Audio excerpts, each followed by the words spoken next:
Universal high income via checks issued by the federal government is the best way to deal with unemployment caused by AI. There will not be inflation. Now, I want you to really think about those words. They recently went completely viral, racking up tens of millions of views. But we shouldn't just brush this off as another passing social media post.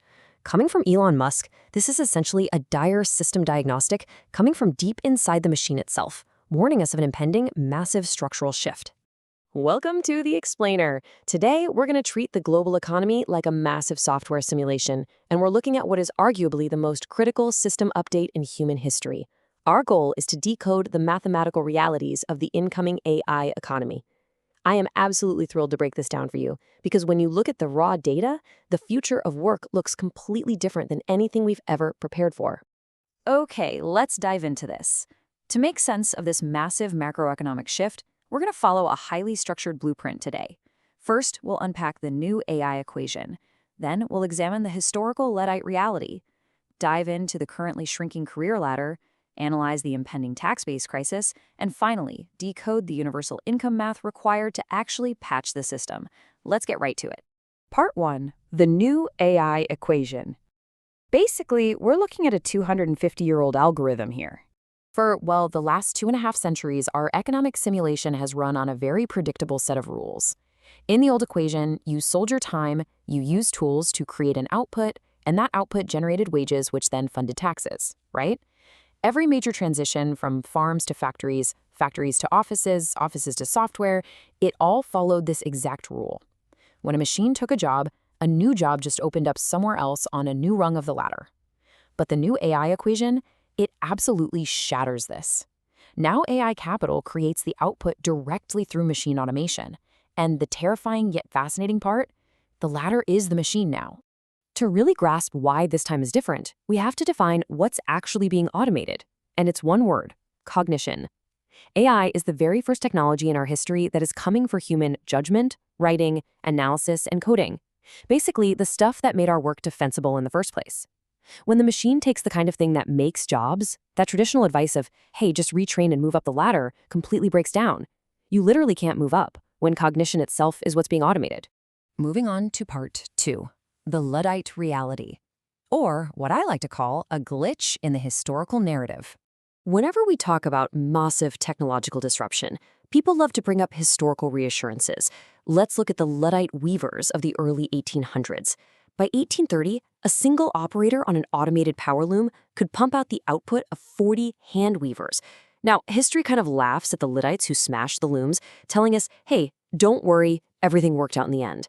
And sure, the aggregate worked out brilliantly for their grandchildren, who eventually saw higher wages.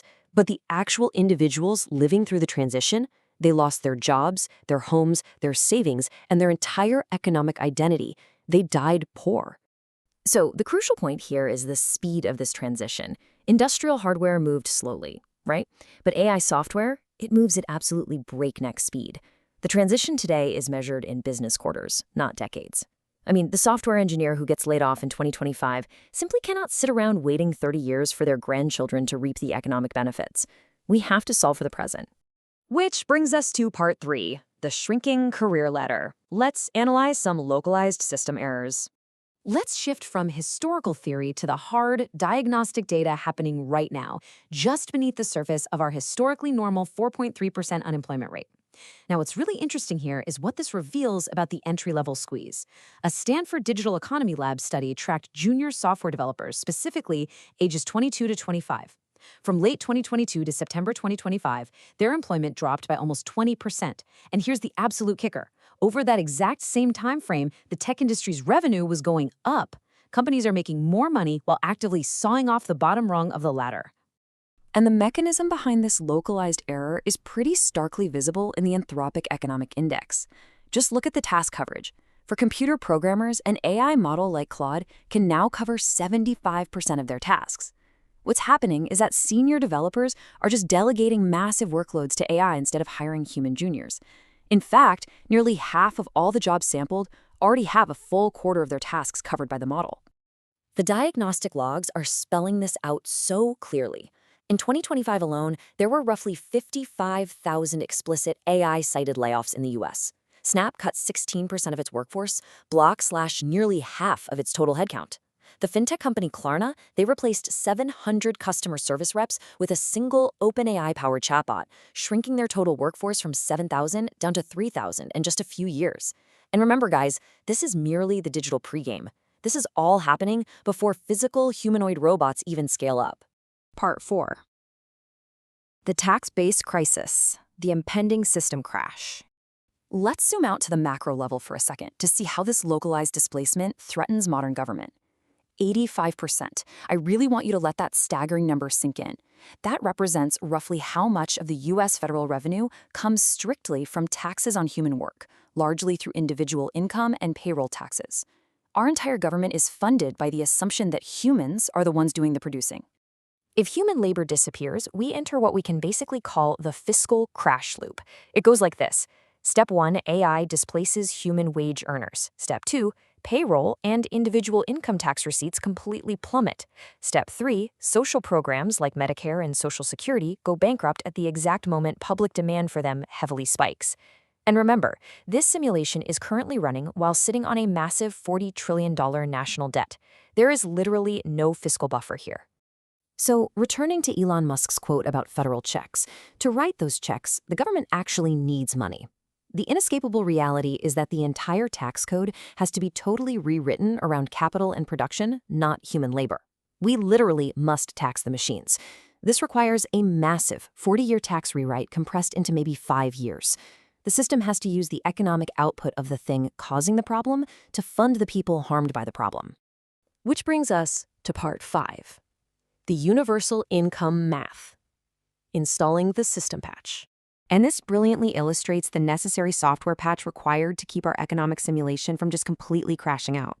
And it's a mathematical reality, not an ideological one. Believe it or not, we've actually been beta testing this patch globally for over 4 decades. In 1982, Alaska started giving dividend checks to its residents from oil wealth. The result? Poverty dropped and nobody stopped working. The 2019 Stockton pilot gave residents $500 a month, and full-time employment actually went up. Massive randomized trials in Kenya showed doubled revenues for recipient households without crushing the local labor supply. The data from these patches is clean and it's incredibly robust. Because of these undeniable structural shifts, we're seeing policy proposals emerge across the entire political spectrum. And to be totally clear, we aren't endorsing any viewpoints here, we're just analyzing the source material. On the political left, Andrew Yang heavily campaigned on a freedom dividend years ago to address this exact mass white-collar displacement, warning recently that millions of highly intelligent workers, designers, lawyers, accountants are facing an impending wave of job loss. But then, we see leaders on the political right pointing to the exact same data. J.D. Vance noted earlier this year that leaning into robotics and technology structurally has to result in raising everybody's economic baseline. They're seeing the immense, undeniable technological output and recognizing that it necessitates widespread distribution. And we even see this taking form as active policy proposals right now, with Donald Trump recently proposing a tariff dividend of at least $2,000 per person.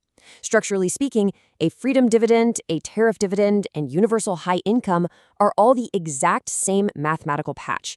They are all federal cash transfers to citizens designed to distribute the output of a highly automated system. The math basically demands it. Now you might be wondering, but wait, what about the inflation glitch? If you just hand out money, won't prices skyrocket? Well, not according to the math. The Bank for International Settlements argues that AI productivity shocks are actually disinflationary. Why? Because AI expands the production of goods and services way faster than the money supply grows. When you have an absolute abundance of stuff chasing the same amount of money, prices actually fall. And this perfectly mirrors Alaska's 40-year record of running a lower than average inflation rate, despite literally handing out cash. So let's summarize the impending 5-year projection for the everyday person. Very soon, federal checks are going to become mathematically necessary. We are entering a world where 24-year-old coders are facing a totally ladderless market, and 40-year-old paralegals will find their 2 decades of experience automated away over a weekend system update. The absolute core takeaway you need to remember is this: the social system has no choice but to adapt to the new production system, or else a massive portion of the population is going to fall out of the economy entirely.